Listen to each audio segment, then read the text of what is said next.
In order for you to understand the real significance of this new generation of cameras, I want to take you to the factory that we are building just for this camera. This is an entirely new kind of camera, designed in terms of the ideas we've had for 20 years, and the factory is designed in terms of that camera. While we are traveling, you'll have an unusual opportunity to see our buildings here and other buildings on the way to Norwood. And when we're in Norwood, I shall point out some of our other activities that we plan for that new site.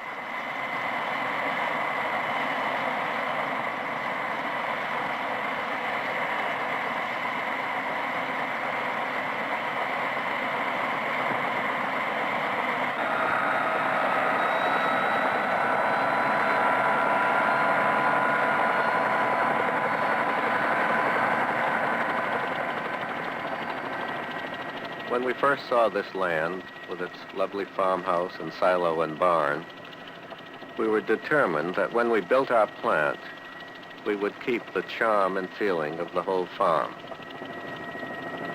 You will see in these buildings, which IMP designed for us, a very pleasant contrast between the modern and the old New England rolling countryside. These buildings are just coming into operation. The whole site is a continuous inspiration for all of those who work here and those of us in other parts of the company when we come to visit or to work here ourselves.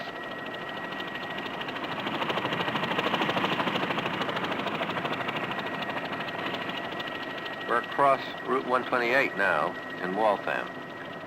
These are the first factory buildings we started building 15 years ago. They turn out millions of boxes of film every month. These are chemical synthesis buildings and coating buildings to provide materials for our plants in Waltham and our new plants in Norwood.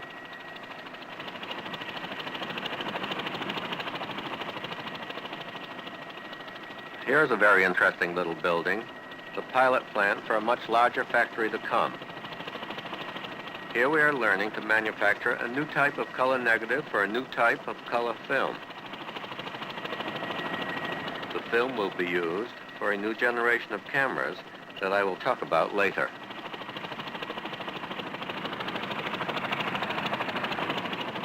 That's our Needham distribution center below us now. It serves all of the New England areas. We have 10 centers across the country. Suddenly we're across Boston with the Charles River just below on the other side of the Prudential Center there. We've been in Cambridge almost 30 years. We have buildings all over the city, offices, laboratories, including space in that modern complex called Technology Square, which houses our corporate headquarters. Seems a far cry from that little red brick building below. That was one of our first buildings. It still houses my own laboratory. Now, south of Boston and Cambridge, only a few minutes by air and about 40 minutes by expressway, we go on to New Bedford. This empty land, about 125 acres of it, is the site of what will be our new color negative factory, the beginnings of which you saw back in Waltham.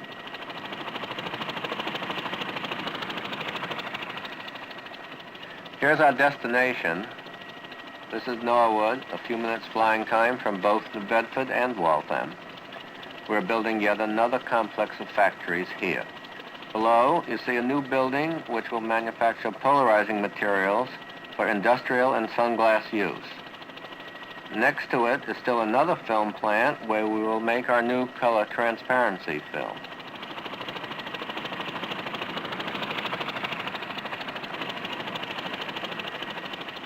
The building on the left is the power station to serve the whole complex.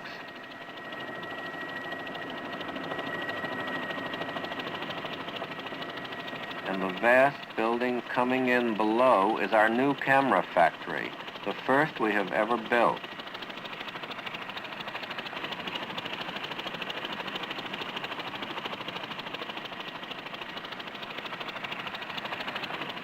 I want to land now and tell you more about the factory and the new kind of camera that will be manufactured here.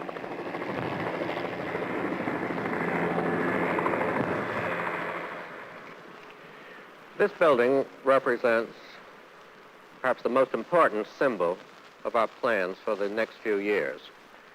It will be the first building dedicated entirely to our camera production and operated entirely by us. It has been our policy over the last 20 years to design, engineer, support the tooling for our own cameras, but to have much of the assembly done elsewhere. I shall tell you later why, although we intend to keep our suppliers and assemblers happy over the years, why the time has come for us to have a factory of our own. Before I do that, let us see what will be in this factory. The raw materials come in here on trucks. We're standing right here. They come down to these overhead storage areas in which enough material is stored overhead for a week's operation. They move automatically from these storage areas into these bays where there are automatic transfer machines and automatic devices for handling the drilling, jigging and drilling. They move from there to this overhead conveyor, which takes them through electrophoresis baths for depositing very elegantly thin uniform layers of paint on the components, and then through the drying ovens and out toward the assembly lines. They move in this direction and then are joined with other frame components of the camera to give the whole frame assembly of the camera.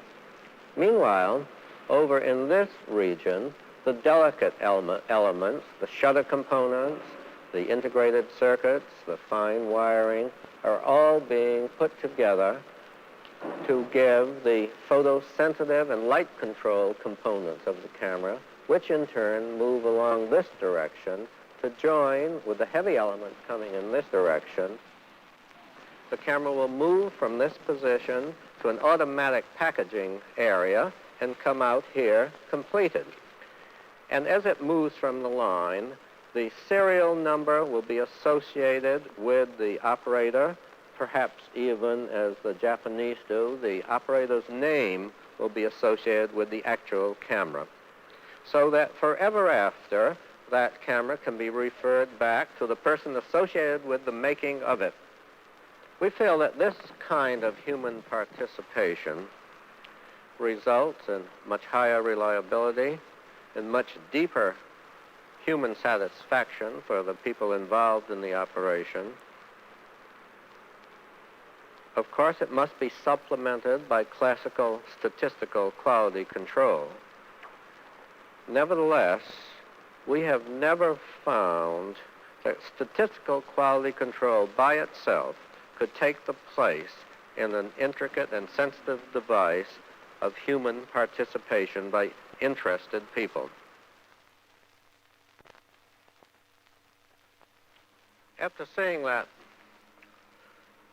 layout of a magnificent modern factory, you're probably wondering why we chose this time to build a factory for ourselves. Why did we not do it sooner? Why are we doing it now? A great deal of the secret of our success up until now has been that we have concentrated on concepts in cameras and in film. That has given us a heavy technological weighting.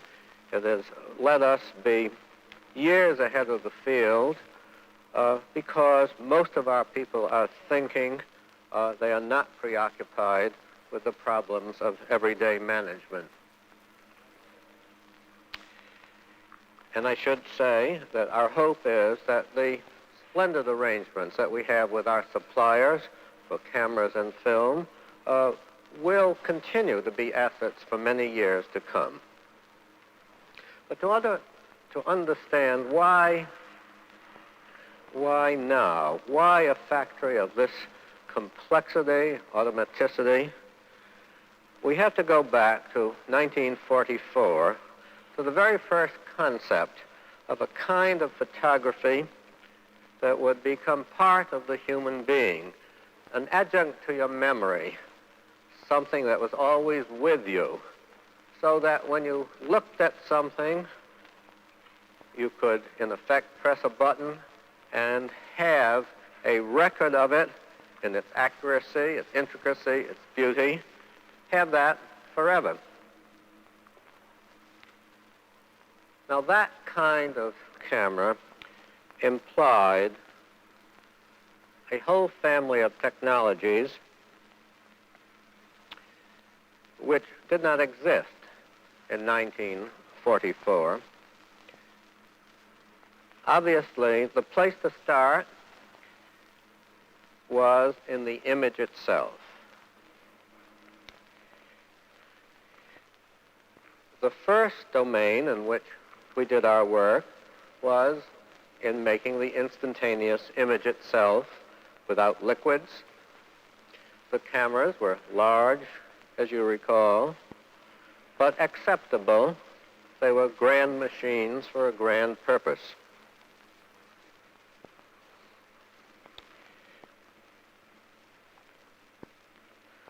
They were a long way from the dream which I used to talk about then of being able to take a wallet out of my pocket and perhaps open the wallet, press a button, close the wallet, and have the picture.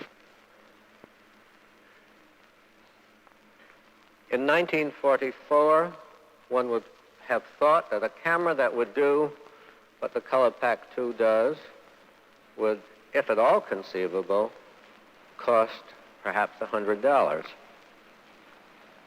And yet it is clear that as far as we have come, and as remarkable as that achievement seems to be, we are still a long way from the concept, from the realization of the concept of a camera that would be, like the telephone, something that you use all day long, whenever an occasion arises in which you want to make sure that you cannot trust your memory, or when you want to record any object of great interest to you or any beautiful scene.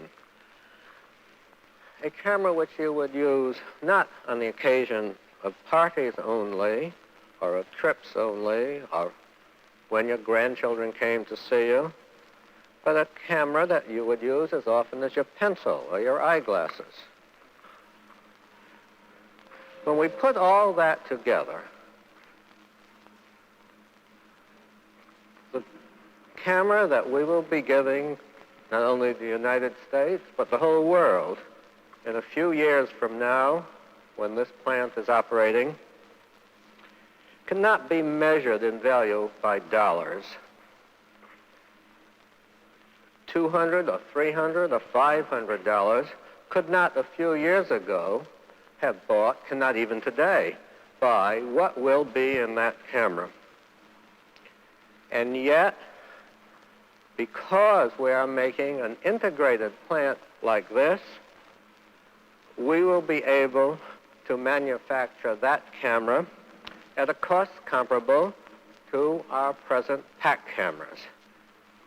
Even then, with the technologies evolved, if they were not put together in a unified way, in a unitary operation like this, if we could not plan on millions and millions, tens of millions of these extraordinary devices, the camera would have to cost several $100s instead of several tens of dollars, cost to make.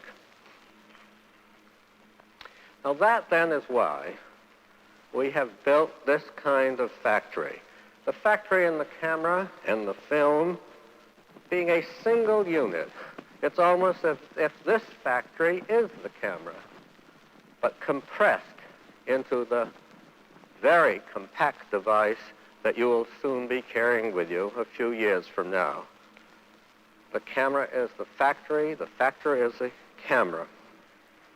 I look forward to the time a few years from now when you come here to share with us the excitement and deep satisfaction of seeing all this in operation and at the same time starting to use